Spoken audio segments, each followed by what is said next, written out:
अगर तुम्हारा कोई दोस्त है जो औरतों को समझने में, उन्हें आकर्षित करने में या उनसे जुड़ने में मुश्किल महसूस करता है और तुम चाहते हो कि वह कहीं से शुरुआत करे, ज्ञान ले, खेल संगीत समझे, तो उसे यही वीडियो भेजो। क्योंकि आज मैं जो बताने वाला हूँ वह किसी ट्रिक की बात नहीं है, बल्कि वह नींव है जिस पर पूरा आकर्षण खड़ा होता है।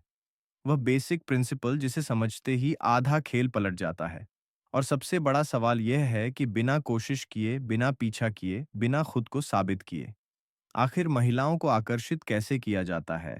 तो चलो शुरू करते हैं उस पहले कॉन्सेप्ट से जो इस पूरे गेम का हिडन स्केलेटन है। मैं इसे कहता हूँ इनविजिबल मैग्नेट प्रिंसिपल।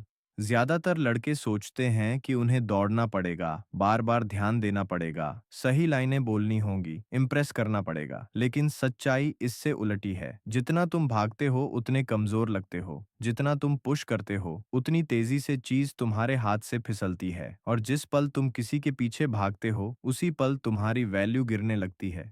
लेकिन सुनो, सबसे ताकतवर चुंबक दिखता नहीं है। वह पुश नहीं करता, वह खींचता है। वह मेहनत नहीं करता, वह बस मौजूद रहता है।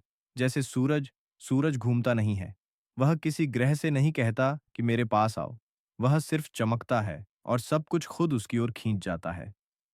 एक हाई वैल्यू पुरुष भी ऐसा ही होता है। वह भागता नहीं, वह मंजूरी मांगता नहीं, वह सामने वाले को चस नहीं करता, वह बस अपनी एनर्जी के साथ खड़ा रहता है। और औरत खुद पूछती है, यह आदमी बाकी जैसा क्यों नहीं है? यह मुझे चस क्यों नहीं कर रहा? ये इतना शांत क्यों है? और यही जिज्ञासा धीरे धीरे आकर्षण में बदल जाती है। इनविजिबल मैग्नेट प्रिंसिपल एक लाइन में यह कहता है, जितना कम तुम कोशिश करते हो उतनी ज्यादा वह कोशिश करती है। जब तुम नहीं झुकते तो वह सोचती है क्यों?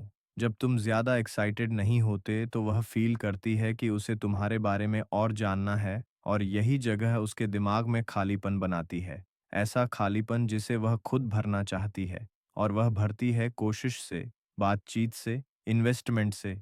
अब सवाल है, ये काम क्यों करता है? क्योंकि औरतें हर दिन ऐसे पुरुषों से घिरी होती हैं जो जरूरत दिखाते रहते हैं, जो जल्दी टेक्स्ट करते हैं, बहुत देर तक घूरते हैं, ज्यादा हंसते हैं, संगीत उम्मीदें लेकर चलते हैं, और सबसे बड़ी बात यह कि वह अपनी अटेंशन ऐसे बांटते हैं जैसे वह फ्री में मिल रही हो, और फ्री चीज की वैल्यू कोई नहीं करता। लेकिन जब अटेंशन कमजोर हो जाती है, जब उन्हें लगता है कि यह अटेंशन उन्हें कमाई है, तब वह सोने जैसी कीमती बन जाती है। रात को वही अटेंशन उनके दिमाग में घूमने लगती है।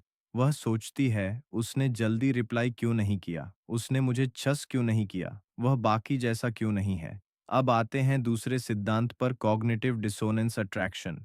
यह वह मानसिक तनाव है जो तब पैदा होता है जब किसी के दिमाग में एक समय दो उलटे सिग्नल जाते हैं।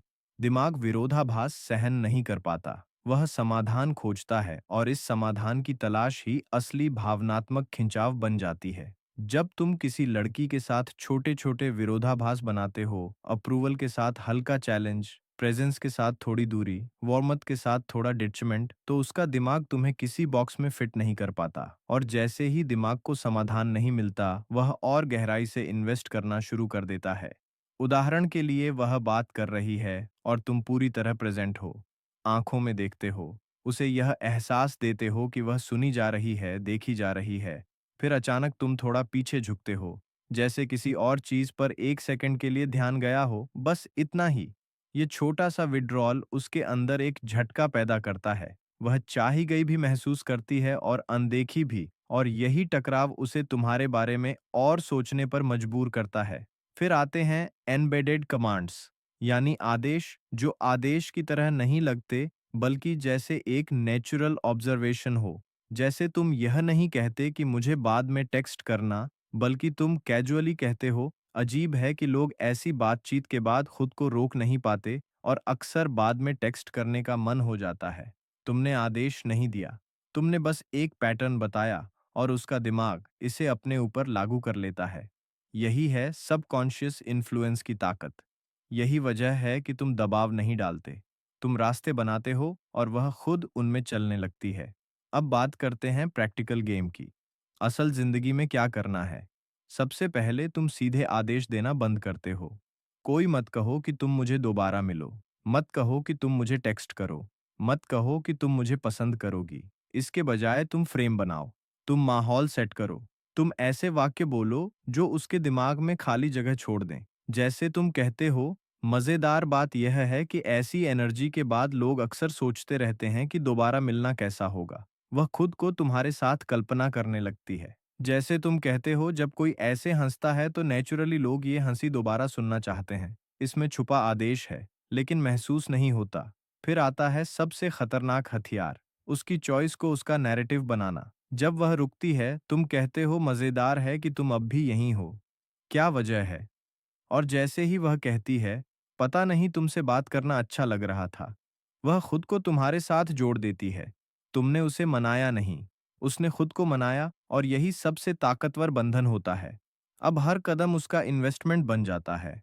वह झुकती है और तुम हल्का मुस्कुराते हो। लोग ऐसे तभी झुकते हैं जब वह क्यूरियस होते हैं। वो पहले टेक्स्ट करती है और तुम कहते हो, शायद तुम्हें यह वाइब मिस